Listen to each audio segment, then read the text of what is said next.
say, hey. कोई आगे कोई पीछे कोई ऊपर कोई नीचे सब मुझसे पूछते हैं तू कौन देश से आई नाम jalebi baby jalebi baby jalebi by jalebi by. সময় কারোর জন্য থেমে থাকে না, সে চলে নিজের আপন গতিতে। দেখতে দেখতে তেয়া জাঙ্কুকের বিয়ের 1.5 বছর পেরিয়ে গেল। এই 1.5 বছরে তারা কেউ কারো খোঁজ করার চেষ্টা করেনি। তাদের অপ্রকাশিত বিয়েটা অপ্রকাশিতই রয়ে গেল। তে ভয়ে নিজের মধ্যে লুকিয়ে রেখেছিল, কারণ তার বাবা খুবই রাগী একজন মানুষ। তিনি যদি জানতে পারেন তাহলে থেকে আর আস্ত রাখবেন না। সেই ভয়ে তে আজ পর্যন্ত কারোর সাথে শেয়ার করেনি, এবং কি তার চাচাতো বোন জিমিনের সাথেও না। অথচ এমন কোনো কথা নেই যেটা সে জিমিনের সাথে শেয়ার করেনি। তবে এই বিষয়টা শেয়ার করার মতো সৎ সাহসদের মধ্যে হয়নি। তে আর জিমিন একসাথে এসএসসি পরীক্ষা দিয়েছে এবং মোটামুটি ভালো রেজাল্ট পেয়ে পাশ করেছে। বর্তমানে তাদেরকে কলেজে ভর্তি করার কথা চলছে। তের বাবা সুবিন আর জিমিনের বাবা জিহব দুজনেই মিলে ঠিক করেছেন তাদেরকে সিউলে ভর্তি করাবে। সেখানে কাইও পড়াশোনা করে, কিন্তু তার একদমই ইচ্ছে ছিল না। তার ইচ্ছে ছিল বুসানে কোথাও ভর্তি হবে, যেখানে তাদের সহপাঠীরা সবাই থাকবে। তাদেরকে ছেড়ে যেতে তের একদমই মত নেই, কিন্তু তের অমতে কারো কিছুই যায় আসলো না। পরিবারের বড়রা যখন একবার বলে দিয়েছে তাহলে তাদেরকে ওখানেই পড়াশোনা করতে হবে, তবুও তে অনেক চেষ্টা করেছিল। ওখানে যাওয়ার আগে রাগ দেখিয়ে খাবার খায়নি, আর মায়ের আঁচল ধরে কি কান্নাটাই না করলো, কিন্তু তাও কিছু হলো না। শেষ পর্যন্ত তাকে ভাইয়ের হাত ধরে আসতে হলো সিউল শহরে। তারপরেও 2 দিন কারোর সাথে কথা বলেনি, মন খারাপ করে রেখেছিল তাতে যদি তার বাবার মন গলে তাকে ফিরিয়ে নিয়ে যায়। কিন্তু তে সবকিছুতেই ব্যর্থ হলো। তার বাবারও মন গলল না, আর তারও বাড়িতে ফেরা হলো না। আজকে তাদের কলেজে নবীনবরণ অনুষ্ঠান, সেজন্য তে আর জিমিন শাড়ি পরে রেডি হচ্ছে। তে অবশ্য আগেই রেডি হয়ে গেছে, কিন্তু জিমিন এখন আয়নার সামনে বসে বসে সাজগোজ করছে। আর তে বিছানার উপর শুয়ে পা দোলাতে দোলাতে ভাবছে তার অচেনা স্বামীর কথা, যার চেহারাটাও এখন তার মনে নেই। সেদিন তে জাঙ্কুককে দেখেছিল রাস্তার ল্যাম্প পোস্টের হলুদ আলোয়, আবার সাহায্যকারীর বাসায়ও দেখেছিল, তবে মোমবাতির মৃদু আলোয়। সে রাতে বেশ ঝড়ঝাপটা থাকার কারণে এলাকায় কারেন্ট ছিল না, তাই মুখটা খুব একটা ভালোভাবে দেখতে পারেনি তে। কিন্তু পালিয়ে যাওয়ার আগে সে মোমবাতির মৃদু আলোয় বেশ ভালোভাবেই দেখেছিল জাঙ্কুকের মুখটা। জীবনের শেষ দেখা বলে মনেও রাখতে চেয়েছিল, কিন্তু সেটা আর হলো কই। আস্তে আস্তে স্বামীর আবছা আলোর মুখটা এখন পুরোটাই ধোঁয়াশা হয়ে গেছে। তার নামটাও তো তে জানে না, যে মনে রাখবে বা খোঁজ করবে। কথাগুলো ভেবে একটা দীর্ঘশ্বাস ফেলে জিমিনের দিকে তাকালো তে। মেয়েটা এখনো সাজছে, তের এবার বেশ রাগ হচ্ছে জিমিনের উপর। সেই কখন থেকেই সেজে যাচ্ছে, শেষ করার নামই নিচ্ছে না। এই জিমিন, আর কতক্ষণ লাগবে তোর? সামনে একটা অনুষ্ঠানের জন্য এত সাজতে হবে, ওখানে কি লাইন মারতে যাবে নাকি? দাঁড়া, ভাইয়ের কাছে বিচার দিব তোর নামে। উফ, শুধু শুধু রাগ করিস কেন তে? এই তো আমার আর অল্প একটু বাকি আছে। জিমিন, এবার কিন্তু মারামারি হয়ে যাচ্ছে। এমনিতেই এই মরার শাড়ি পরে আমার জীবন বের হয়ে যাচ্ছে, আর এদিকে তুই কি যাবি নাকি আমি তোকে ফেলে ভাইয়ের সাথে চলে যাব? তের কথা শুনে আয়নার সামনে থেকে সাজার জিনিসপত্র গোছাতে গোছাতে জিমিন ব্যস্ত গলায় বলল, সরি বোন, আমার শেষ, চল আমাদের অনেকটা লেট হয়ে গেছে। জিমিনের হঠাৎ তাড়াহুড়োয় তে অবাক হয়ে তাকিয়ে আছে। মেয়েটা সত্যিই পাগল, এতক্ষণ নিজেই দেরি করে আবার এখন নিজেই তাড়া দিচ্ছে। তারপর দুজনেই বেরিয়ে গেল। প্রতিদিন তারা কায়ের বাইকে করেই যায়, কিন্তু আজকে শাড়ি পরায় বাইকে করে না গিয়ে রিক্সায় করে গিয়েছে। কলেজে গিয়ে বুঝতে পারলো তারা সত্যি অনেকটাই দেরি করে ফেলেছে, আরো আগে আসা উচিত ছিল। অলরেডি অতিথি আসার সময় হয়ে গেছে। তাদের পেছন পেছন বিশেষ অতিথি আর প্রধান অতিথি ঢুকলো গেট ধরে। এরা এই কলেজের বিএপি, সাথে এই কলেজের ওনার। তে আর জিমিন ছাত্র জনসভার পেছনে সারিতে বসলো। যেহেতু তারা দেরি করে এসেছে সেহেতু তাদেরকে লাস্টেই বসতে হবে। তের হাতে ফোন নেই, কিন্তু জিমিনের হাতে গায়ের একটা ফোন আছে, সেটা দিয়ে অলরেডি জিমিন ছবি তোলা শুরু করে দিয়েছে। এই ঘাড় ঘোরাতেই চোখ পড়লো অতিথিদের 3টি সাদা কালো গাড়ি। 3টে গাড়ি থেকে 3জন লোক বের হচ্ছে। প্রথমজন বয়স্ক, দ্বিতীয়জন অর্ধবয়স্ক, আর তৃতীয়জন একজন অল্প বয়সী সুদর্শন পুরুষ। তের চোখ আটকে গেল সে 3য় নাম্বার অল্প বয়সী সুদর্শন যুবকটির মধ্যে। নিঃসন্দেহে হাজারো মেয়ের রাতের স্বপ্ন হতে বাধ্য সে পুরুষ। এই বুঝি সেই পুরুষ যাকে নিয়ে বিগত কয়েকদিন ধরেই গুঞ্জন শুনছিল তেম ক্লাসমেট আর সিনিয়র আপুদের মুখে। সেটা অবশ্য অস্বাভাবিক কিছু নয়। সুন্দর পুরুষ নিয়ে মেয়েরা সুন্দর সুন্দর স্বপ্ন দেখবে, এটাই স্বাভাবিক। বিবাহিত না হলে এই মুহূর্তে লোকটার উপর ক্রাশ খেয়ে যেত। কিন্তু বিবাহিত মেয়েদের তো পরপুরুষ দেখা পাপ, তাই তে বেশি কিছু না ভেবে নিজের দৃষ্টি সরিয়ে নেয় লোকটির কাছ থেকে। ঠিক হয়ে বসতে বসতে দেখলাম তিনজনকে প্রিন্সিপাল স্যার সহ বাকি স্যাররা এগিয়ে নিয়ে যাচ্ছে তাদের কক্ষে। তে এবার ঘাড় ঘুরিয়ে সোজা হয়ে বসলো, কারণ ওনারা সবাই হয়তো এখন সামনে স্টেজে এসে বসবে, তাই তে সামনের স্টেজের উপর মনোযোগ দিল। কিন্তু তের মনোযোগ নষ্ট হলো হঠাৎ পেটে কুকুতা খাওয়ায়। বিরক্তি নিয়ে পাশে তাকালো তে। জিমিন ঠোঁট উল্টিয়ে তার কানের কাছে মুখ নিয়ে বলল, তে আমার না ওয়াশরুমে যেতে হবে, আমার সাথে চলো না প্লিজ। জিমিনের কথা শুনে তে বেশ বিরক্ত হলো, কারণ এতক্ষণ তারা বাসায় ছিল। এতক্ষণ বাড়িতে থাকতে জিমিন ওয়াশরুমে কেন চায়নি? উফ জিমিন, তুই কি আজকে শপথ করেছিস যে আমাকে শান্তিতে থাকতে দিবি না? এমনিতেই তোর জন্য লেট হয়ে গেছে, আর এখন বসতে না বসতে তোর ওয়াশরুমে কাজ পেয়ে গেল। প্লিজ তে চল না। আসলে সাজুগুজু করে ব্যস্ত ছিলাম তো, তাই ওয়াশরুমে যাওয়া হয়নি। ভেবেছিলাম সাজগোজ শেষ করে তারপর যাব, কিন্তু তাড়াহুড়ো করে চলে এসেছি, আর যাওয়া হয়নি। গুড, ভেরি গুড, ভালো কাজ করেছিস।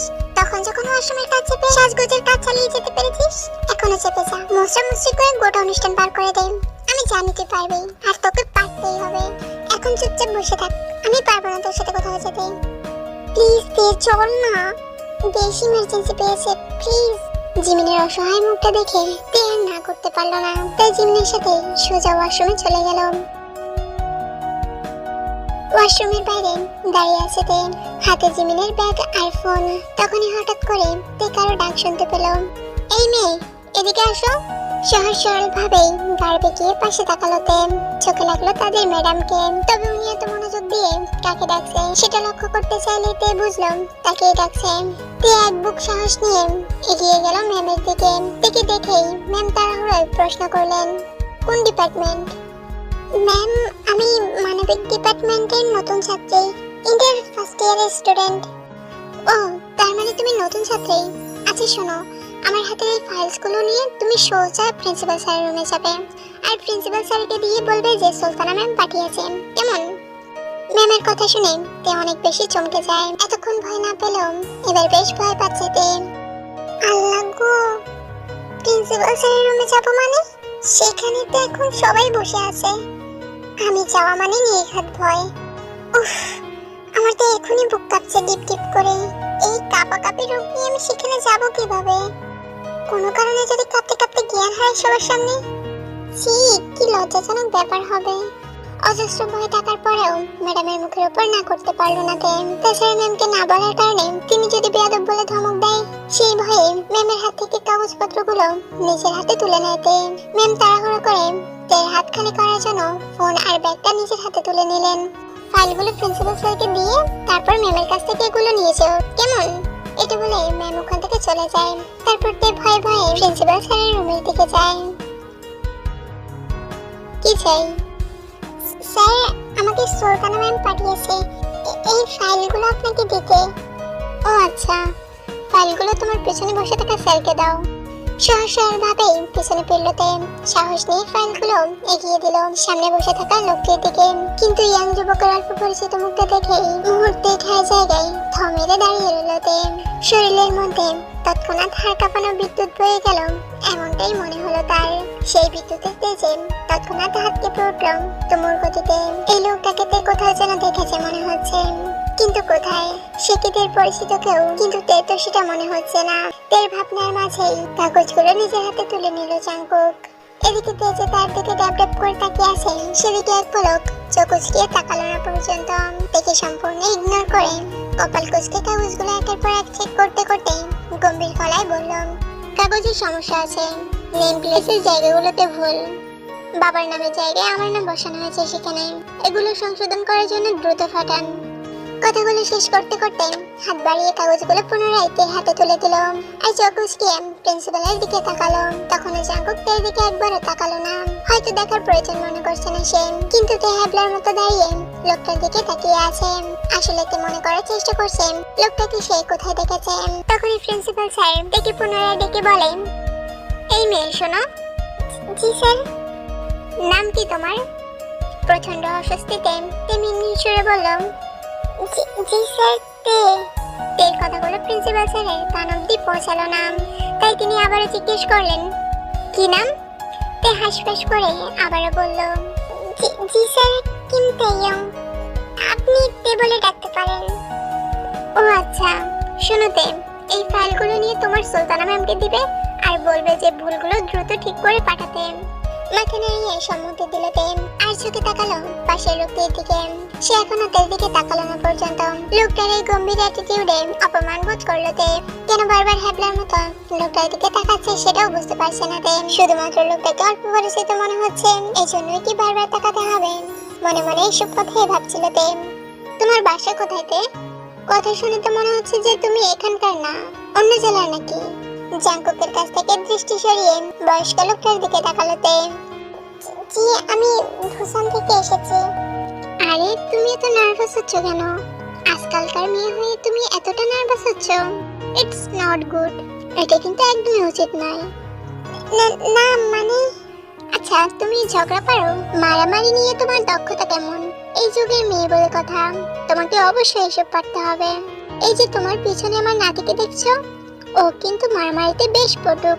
মুখের থেকে হাত বেশি চলে ওর। তুমি যদি ওকে হারাতে পারো তাহলে বুঝবো যে তুমি সত্যি এই যুগের একজন স্ট্রং গার্ল। কি পারবে তো?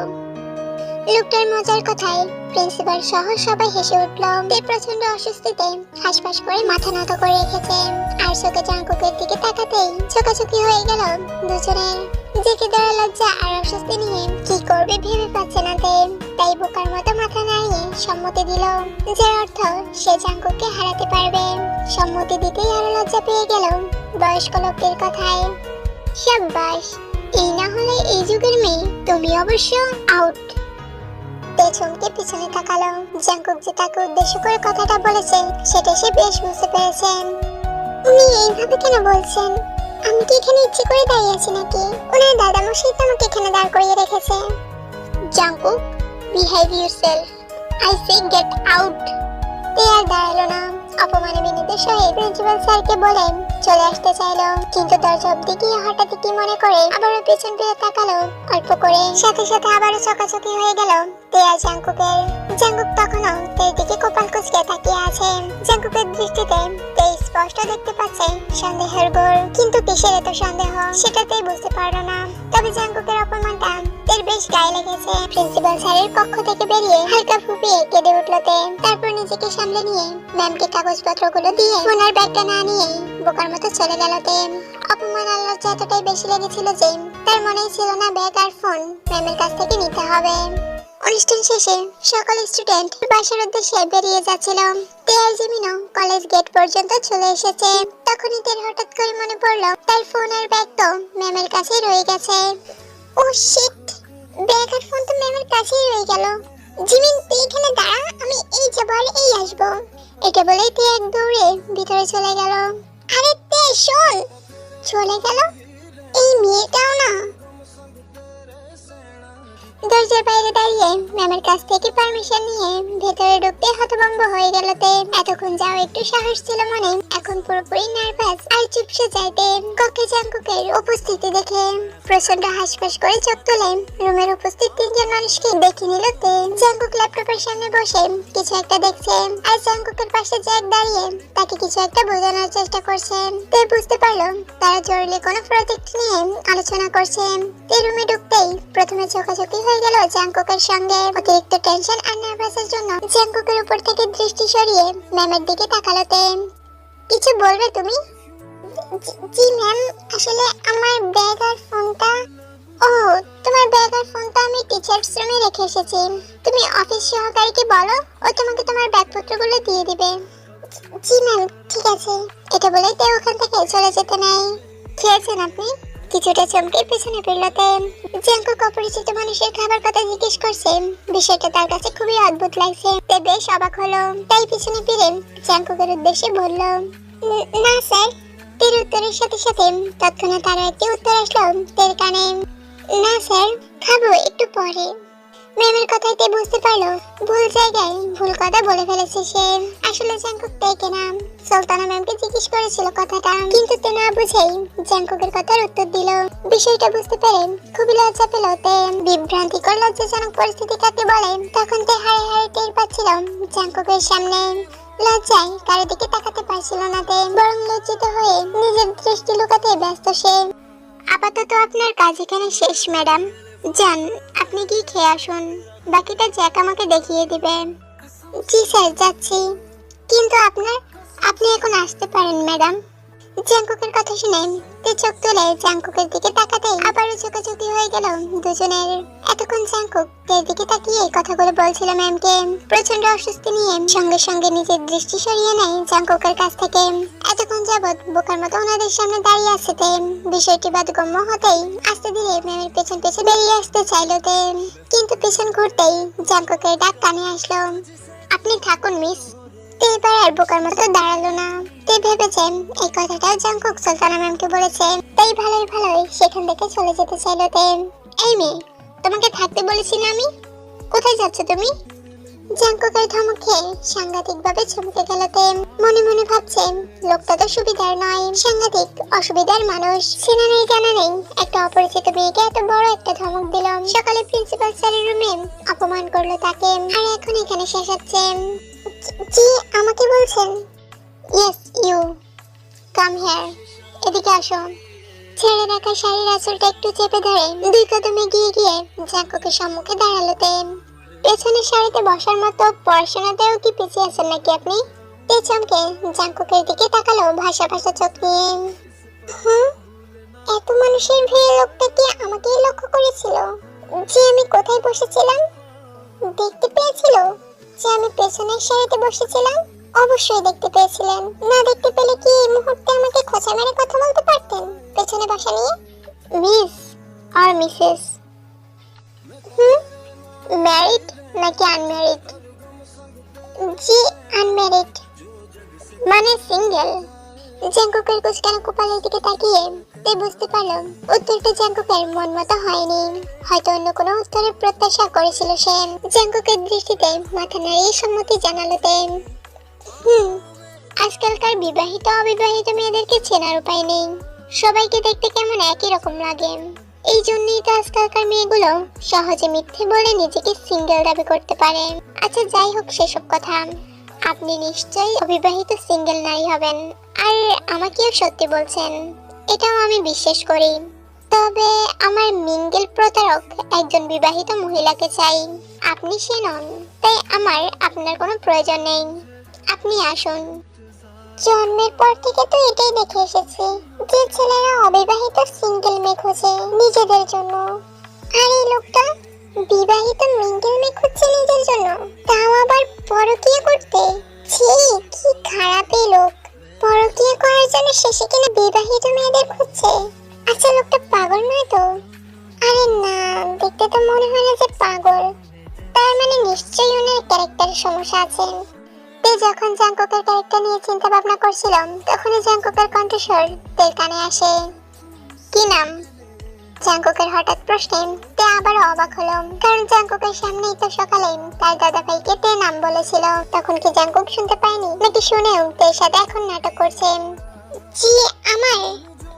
আপনার কি মনে হয় আমি আমার নাম আপনার কাছে জানতে চাইব? এই লোকটা এমন তেরামি করে কেন কথা বলছে? আমার মতো অপরিচিত মানুষের সাথে যদি এইভাবে তেরামি করে কথা বলে, তাহলে পরিচিত মানুষের সাথে লোকটা কতটা তেরামি করে আল্লাহই জানে। এত তেরামি করার জন্য এই লোকটার একটাও গার্লফ্রেন্ড ঠিক আছে কিনা কে জানে। তাছাড়া আমার মনে হচ্ছে লোকটা আমার নামটাও জানে, তেরামি করে এখন আমার কাছ থেকে পুনরায় জিজ্ঞেস করছে। এখন আমিও বলবো না, দেখি কি করে। জি আমার নাম প্রিয়া। নামটা বলেই ভয়ে ভয়ে জাংকুকের দিকে তাকালো তে, যদি মিথ্যে বলার অপরাধে তাকে ধমক দেয় সেই ভয়ে। কিন্তু না, জাংকুক তেমন কিছুই করলো না, বরং স্বাভাবিক দৃষ্টিতে তের দিকে তাকিয়ে থাকলো কিছুক্ষণ, যেন কোনো কারণে হতাশ হলো সে এই উত্তরে। জাংকুকের হতাশ হওয়া ফেসটা দেখে তে বুঝতে পারলো জাংকুক সত্যি সকালবেলা তার নামটা শুনতে পায়নি। হয়তো কাজের মধ্যে থাকার কারণে তার নামটা লক্ষ্য করেনি সে, এই জন্যই হয়তো পুনরায় আবার তের কাছে নামটা জানতে চেয়েছিল। কিন্তু তে জাংকুককে পরীক্ষা করতে গিয়ে ভুল নাম বলে ফেললো। এখন যদি সত্যিকারের নামটা বলে নিশ্চয়ই জাংকুক তাকে মিথ্যাবাদী বলে মনে করবে, এই জন্যই তে চুপ হয়ে গেল। নিজের সত্যিকারের নামটা আর জাংকুককে বলল না।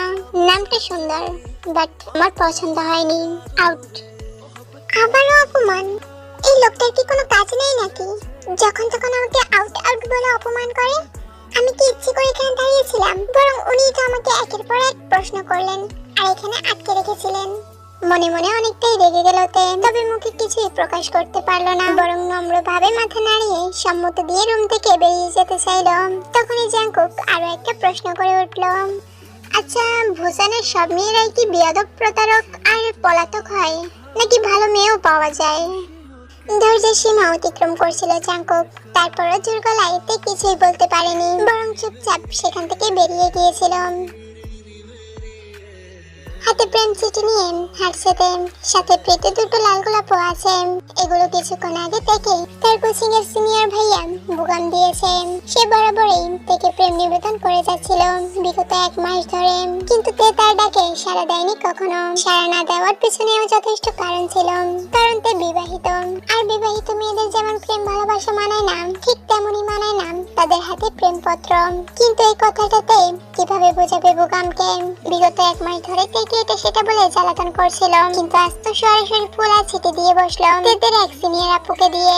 তে প্রথমে নেয়নি, পরে তার অনুপস্থিতিতে এসব তার ব্যাগে রেখে চলে গেছে। সকালে কোচিং ক্লাস শেষে কলেজে যাওয়ার পথে আইসক্রিম খেতে ব্যাগ থেকে টাকা বের করতে গিয়ে চিঠি আর ফুলগুলো পেয়েছিল তে, সেই থেকে এগুলো তার হাতে। এদিকে জিমিন তের সম্মুখে দাঁড়িয়ে 2 হাতে আইসক্রিম নিয়ে পরপর থেকে প্রশ্ন করছিল, হাতে চিঠি আর ফুল নিয়ে। তে চিঠি আর ফুলের দিকে তাকিয়ে দীর্ঘশ্বাস ফেলে জিমিনের হাত থেকে একটা আইসক্রিম হাতে নিয়ে সামনের দিকে পা বাড়ালো। এই তোর বাচ্চা, তুই কি কিছু বলবি?